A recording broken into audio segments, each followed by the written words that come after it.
We're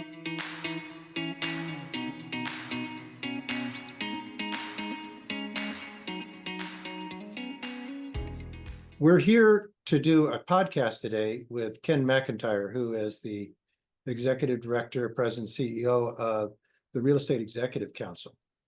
And Ken, before we talk about REEC and what it's all about, first, can you tell us a little bit about you and what your career path has been and what led you to where you are today? Certainly. First, thanks, Jeff, for having me on the podcast today. I'll try to be brief. I could talk about myself forever, but I started as a commercial mortgage lender, having been credit trained at the Chase Manhattan Bank when it was then called the Chase Manhattan Bank. And I had a lending career for over 30 years. Involving several large financial institutions, including UBS, GE Capital, Key Bank, where I also ended up running their loan syndications platform. And then I moved to MetLife, where I was part of the senior management team for the real estate investments department at MetLife. And I was in that department for 10 years in multiple roles while we grew the lending platform to be the largest commercial mortgage insurance company, commercial mortgage lender in the country. So I was blessed to have had a great career through all those institutions. And then after I left, I started a consulting firm and um, consulted with some financial institutions. And that consulting moved from real estate finance consulting to real estate diversity. And I ended up being the executive director of Project REEC, which is a diversity initiative across the real estate industry. And then I moved into this role as the CEO of the Real Estate Executive Council, where I've been here for going on 5 years now. Well, that's great. So tell us a little bit about REEC. Who founded it? When was it founded? And what was the reason it was founded? Yes, so REEC was founded in 2002. It was the brainchild of Quentin Primo, who was then partnered with Daryl Carter in Capri Capital. And they got a group of executives of color and real estate together. I think there were probably about between 25 and 40 of us at the initial meeting. And Quentin announced, he said, "Hey, we've been looking about how deals get done in this industry, and it's an industry that where people grow by doing deals and doing deals together. But one of the things I'm sure of is that if we don't know each other, we're not going to do deals together.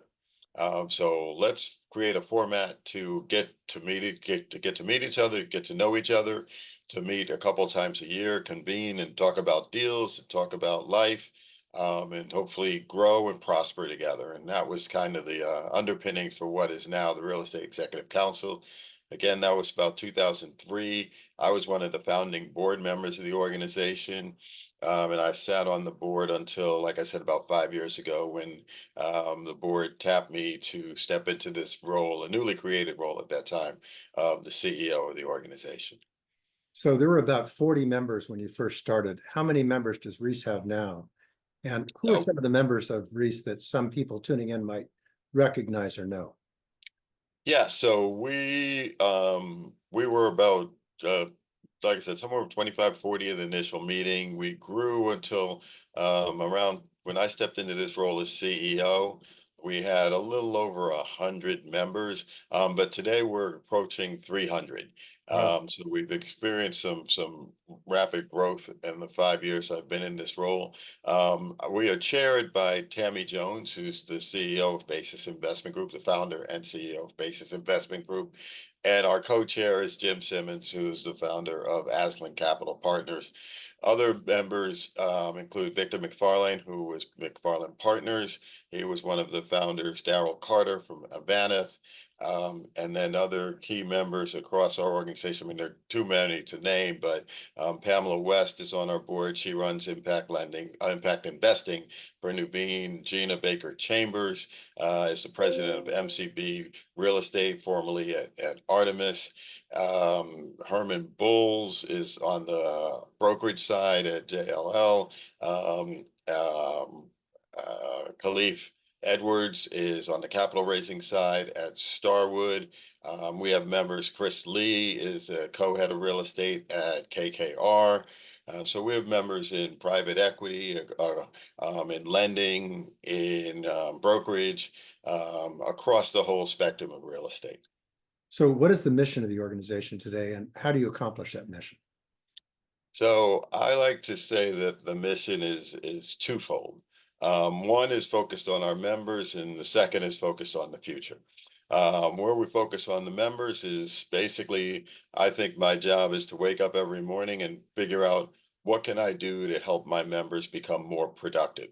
And I define productivity as increased revenue, increased profit, increased deals, increased deal flow. And so if we run an organization that enables our members to do more deals and generate more revenue and more profit tomorrow than they did yesterday, I feel like I'm doing my job. And if I can help them grow to be millionaires and billionaires, that's part of the fun of my job too. So the North Star, as I refer to it, is how much business are we doing with each other? How much business are we doing with the broader real estate community, and how much business are we doing in the communities where we come from?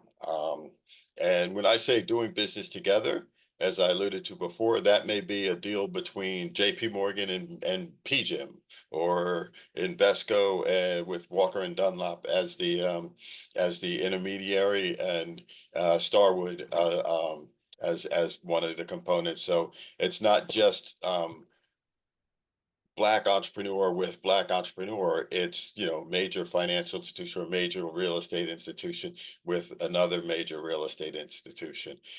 So that's on the member side. How do I enrich my members? How do I make them more productive? On the future side is we have a pipeline.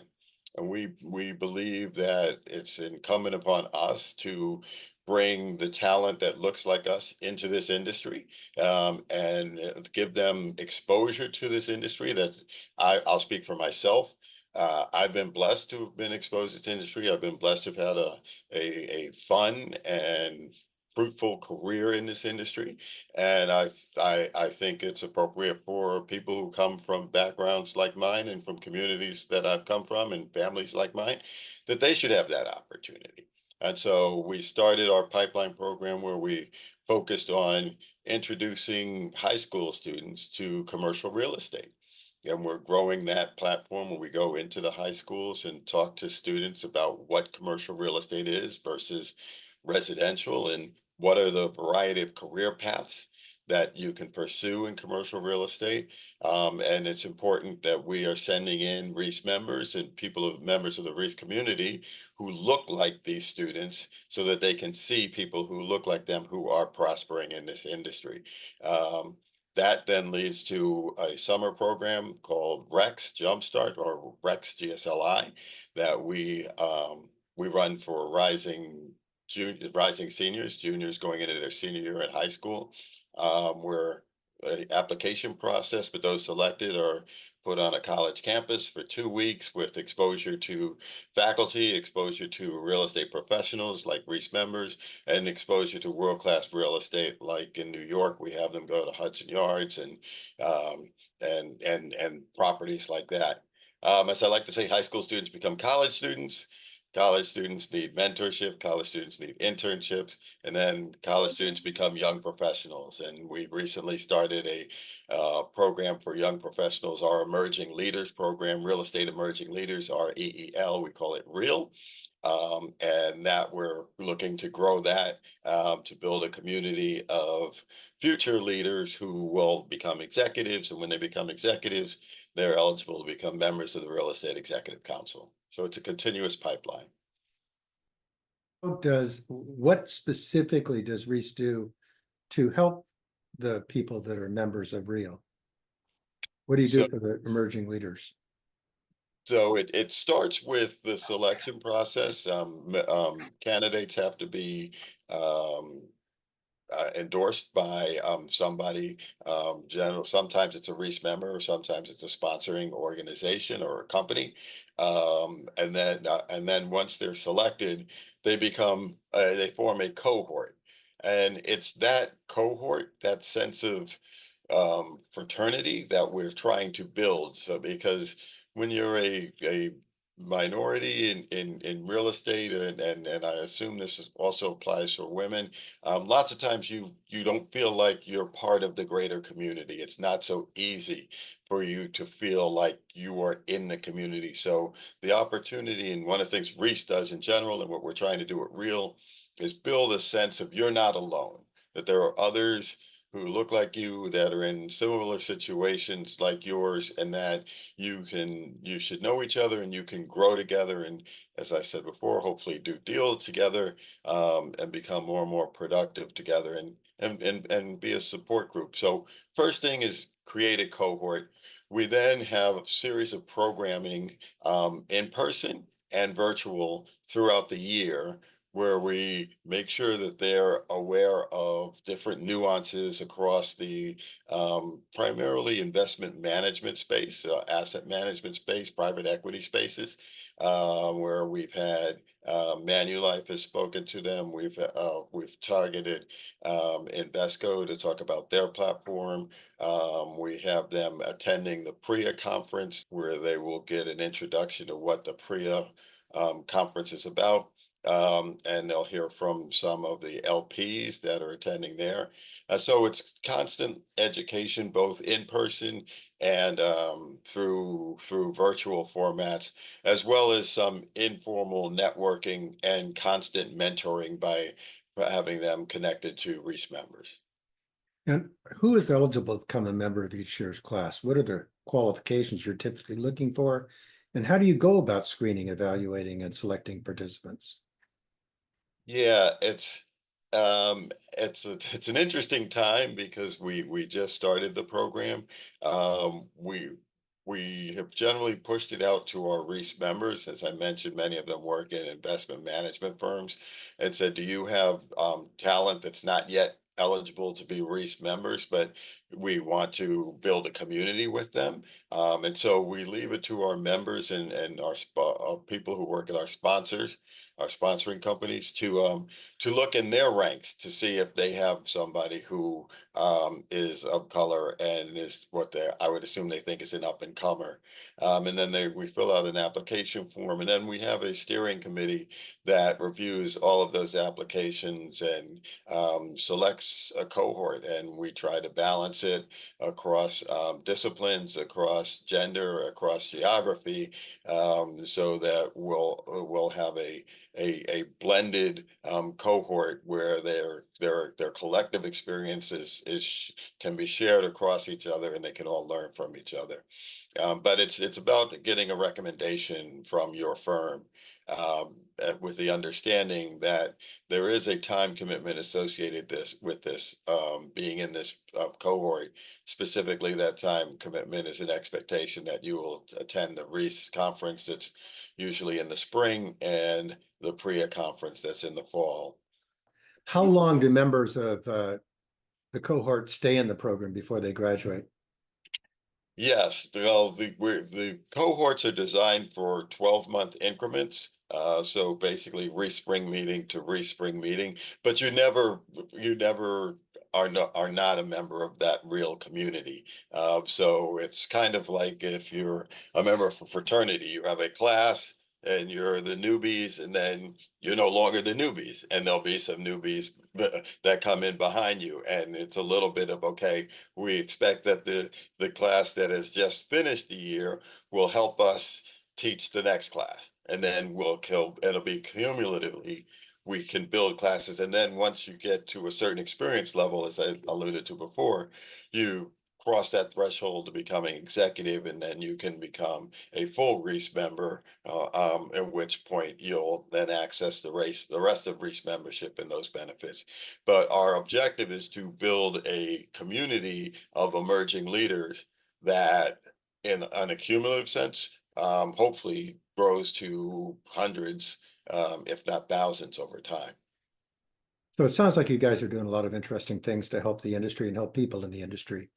Um, how can other people, regardless of the color of their skin, get involved with REEC and take advantage of what its members have to offer? Yeah, there are, as I said, there are two missions. So, I'll start with the pipeline mission. Um, we have, as I mentioned, we go into the high schools and talk to students about commercial real estate. We run the summer program on college campuses with high school students. And then we're always, the high school students that are now college students, we're always trying to place them into internships and get them skilled up during the school year. So beyond what they're learning in the books, we hold webinars so that they can learn Wall Street language and lingo. They can learn about Argus and lease abstracting and skills and competencies, so that by the time they finish their 4 years of undergrad, they are what this industry wants to absorb in terms of talent. It's about competencies. It's not about charity. It's not about diversity for color's sake. It's about finding people who have not had access to this industry before and seeing if they can absorb the competencies so that they can then be absorbed into the industry. So companies, if you're looking for talent um, from sources that are different than where you've looked before, we are sourcing that talent and we are grooming that talent for you. But we're also open to you helping us groom that talent. And so if you have an education series, or you want to be a part of an education series, or provide a webinar, or some other opportunity for talented students from different colleges across the country, let us know and we can have them come and visit you, or you can visit them virtually or in person. So that's one way to interface. We're just the source of talent for the industry that hasn't existed before, and we're seeing that pool is going to grow, and we want as much help as we can get to make that talent the talent that the industry wants to absorb. On the member side, um, our members, they start at a very high level. They're executives. They're all accomplished. They're all in roles that are meaningful across this industry. But more importantly, many of them have transaction volumes coming across their desk that are in the hundreds of millions, if not billions, every quarter, every month. Um, and so the volume of transactions and the size of transactions being discussed in REEC circles is something that is an opportunity set. That if you're a company that does not have somebody in that room hearing about that deal flow, that's a potential opportunity loss for you and your company. And so I just think that the underlying goal of REEC is to do more business. And so if we have a cohort of executives talking about doing deals all the time, it would behoove any company to have somebody in that room, just to have an ear on that deal flow.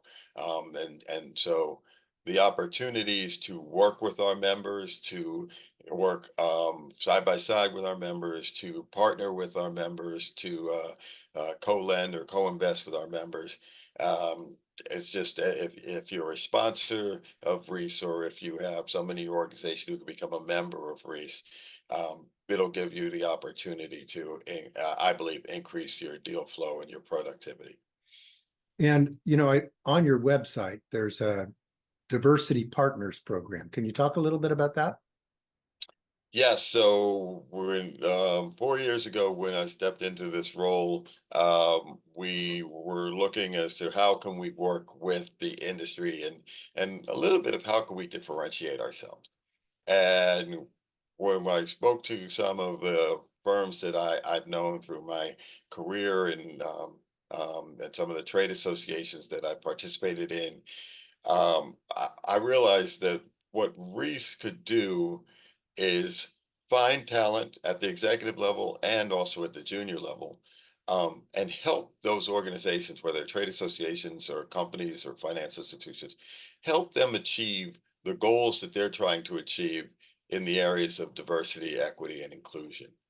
And we thought the best way to frame that would be as a partnership, where if you're a company and you have DEI goals, whether those goals are specific to what composition of your workforce, where you're doing deals, where you're spending money, your supplier diversity or vendor diversity. If you have goals around any of those, REEC is an organization and a tool that can help you achieve those goals. And in return for us helping you achieve those goals, we ask for a financial commitment of $25,000 a year for 4 years. That was effectively $100,000. And we had 5 organizations that we had longstanding relationships with, the Real Estate Roundtable, NAIOP, North America, sorry, National Multifamily Housing Council, Ferguson Partners, and Ventas. And they all signed up as founding diversity partners with us with that $100,000 commitment. And they've been great. And I'm here to say that they have all fulfilled their $100,000 commitment for 4 years. And we're in discussions with them about going forward, continuing to partner on their DE&I goals, and them continuing to support our mission, of helping our members be more productive and creating a pipeline into the industry. And you also have corporate members. What is that all about? So our membership for the first 15 so years of the organization was based on the individual. We are a selective organization, meaning that you have to be invited and you have to receive the requisite number of recommendations and then have your application approved in order to be a member, a dues paying member. And as we started to grow and we worked with organizations that had multiple members within our membership, we realized that it might behoove us to create a corporate membership, because without that, the corporation was not getting any credit as a sponsor of the organization, even though they may have had multiple members. So a corporate membership is a company that has multiple members within REEC. They all have to go through the application process and qualify, but that company also is on our website and acknowledged as a sponsor of the organization. And whereas with individual memberships, the companies aren't acknowledged in that way. Okay, well, there's a lot of information on the REEC website. So if you're interested in learning more about it, it's reec.org. And thanks, Ken, for your time. Really appreciate it. Great to Well, hear thank more you. about it. No, thank you, and thanks for your continued support. Yeah.